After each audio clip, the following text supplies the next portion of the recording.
विजू काय पण काय बोलतोस रे? इंदू मामी मी सांगू का? सांगा रा. पाठीला बळ लावून ढकलून पाडणं म्हणजे पाठबळ. प्रयत्न चांगला होता, पण पाठबळ म्हणजे आधार असणं. म्हणजे एखादा व्यक्ती आपल्या पाठीशी उभा राहून आपली साथ देतो म्हणजे पाठबळ देतो. आलं का लक्षात? अच्छा, म्हणजे तू तुझ्या कीर्तनात जसं सांगते तसं का? विठुरायाचं पाठबळ असलं की काहीच कमी पडत नाही. तेच पाठबळ ना? अगदी बरोबर राया. चला इंद्रायणी ताई,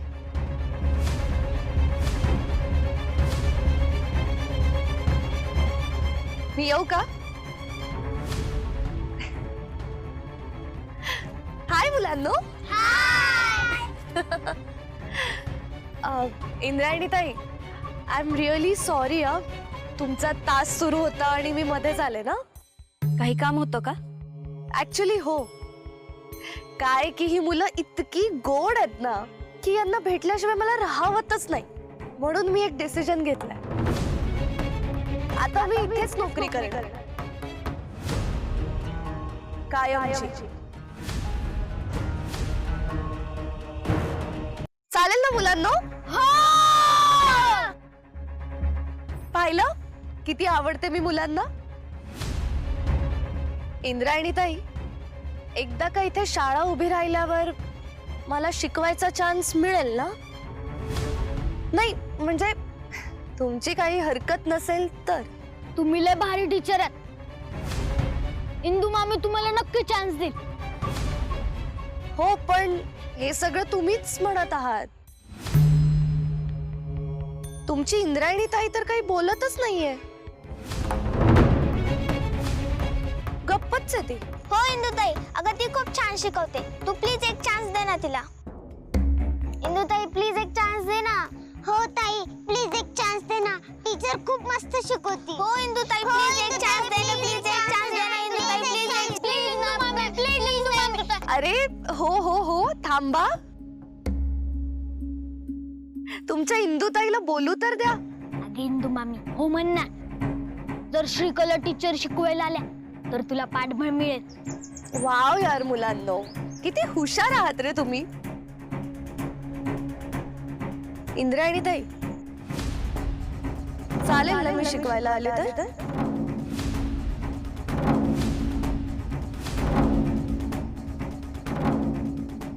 चालेल.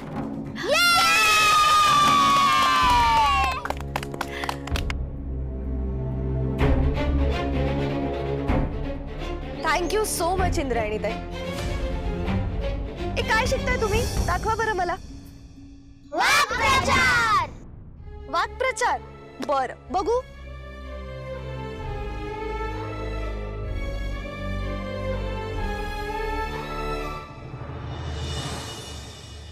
हे बघा, आता निवडणुकीचा काळ आहे आणि आता जर आपण विचारपूर्वक निर्णय घेतला नाही तर फक्त गावातच नाही तर आपल्या सगळ्यांचं खूप मोठं नुकसान होऊ शकतं. त्यामुळे आता सर्वानुमते या मोहितरावाच्या भ्रष्ट कारभाराला या गावात थारा मिळू द्यायचा नाही हे ठरवावं लागेल. बरोबर आहे माले मास्तर.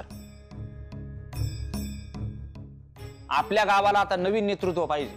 होय, जो आपल्या गावाचा विचार करेल आणि जो आपले प्रश्न समजून घेईल. अरे पण हे फक्त बोलताय तुम्ही सगळे. मोहितरावच्या विरुद्ध लढणार कोण याचा काही विचार केलाय का? पर्याय कोण आहे? कारण सत्तेची मजबूत पकड असणाऱ्या उमेदवाराला जर आपल्याला हरवायचं असेल तर आपला उमेदवार सुद्धा त्याच ताकदीचा आणि स्वच्छ चारित्र्याचा पाहिजे.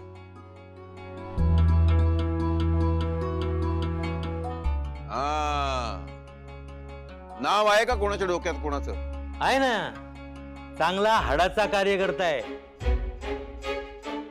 राजकारणाचा चांगला अनुभव आहे आणि महत्वाचं म्हणजे नीतिमान आहे. मास्तर म्हणजे आपल्या पप्प्याचं नाव सुचवायचंय का तुम्हाला? अगदी बरोबर ओळखलत. असं जर असं तर या नावाला माझं पुरेपूर अनुमोदन आहे. एकदम परफेक्ट नाव आहे, आम्हाला तर मान्य आहे बा. अहो व्यंकू महाराज, तिकडं हायवेला अधोक्षज महाराजांचा ऍक्सिडेंट झालाय. काय अधोक्षज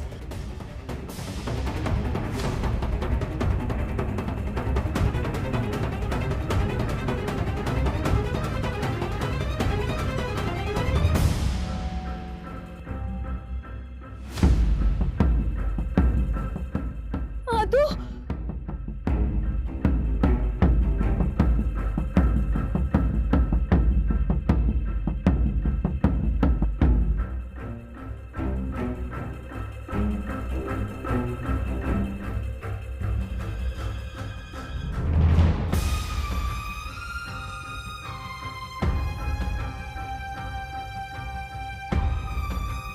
आदू तू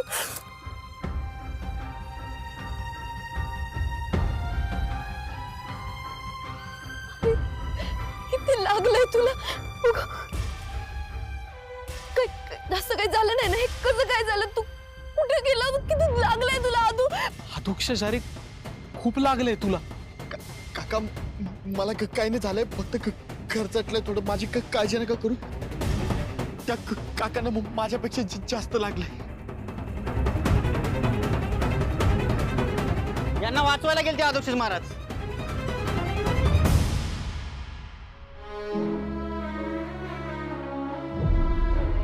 अधोक्षज, नक्की काय प्रकार आहे हा? अहो तो मोहितरावचा कार्यकर्ता नाही का, संत्या आडगजे,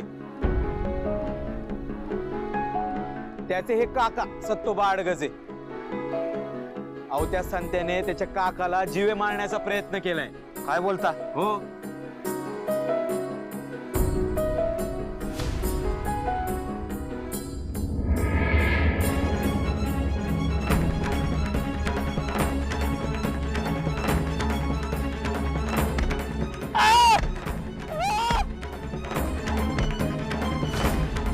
बऱ्या बोलाने जमीन लिहून दे, नाही तर तुला जिवंत सोडणार नाही. जीव गेला तरी बेहतर, पण मी तुला माझी जमीन देणार नाही. मग जीवच घेतो तुझा. मोहितरावांचा माणूस आहे मी, मला कोण अडवणार आहे? या गावात मोहितरावाला अडवा जायची कोणाचीच हिंमत नाही. गाले गाडीच्या अंगावर.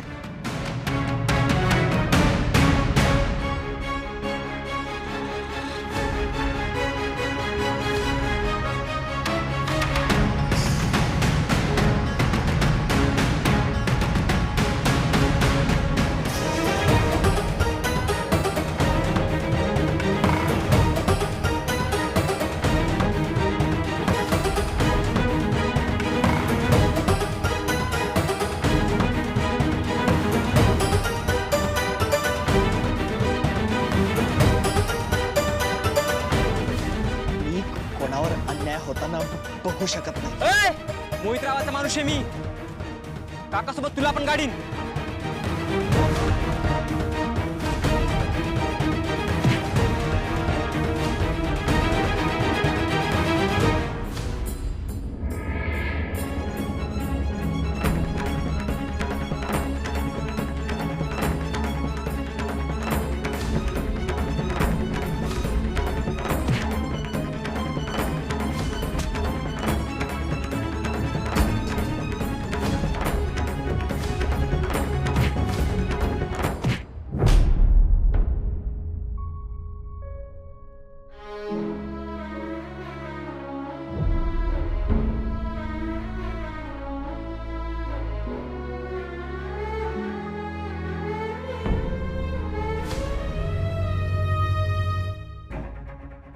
अधोक्षज, अरे ही हिरोगिरी करण्याच्या नादात जीव गेला असता बाबा तुझा.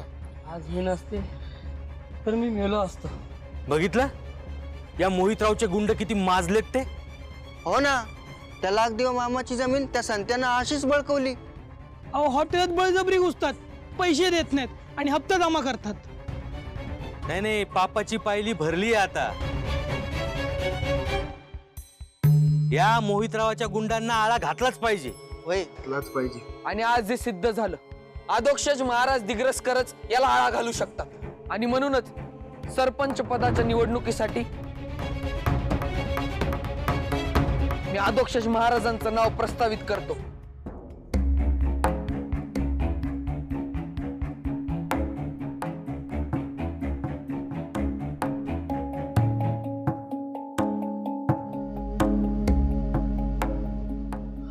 अरे मी कस अरे बरोबरच बोलतोय मी. ओळख पाळख नसलेल्या या सत्तू काकासाठी तू आपला जीव धोक्यात घातलास. तर मंडळी, आपल्या ओळख असलेल्या माणसांसाठी, आपल्या गावासाठी हवा तू काय काय करू शकतो. बरोबर बोलले पप्पू शेठ तुम्ही.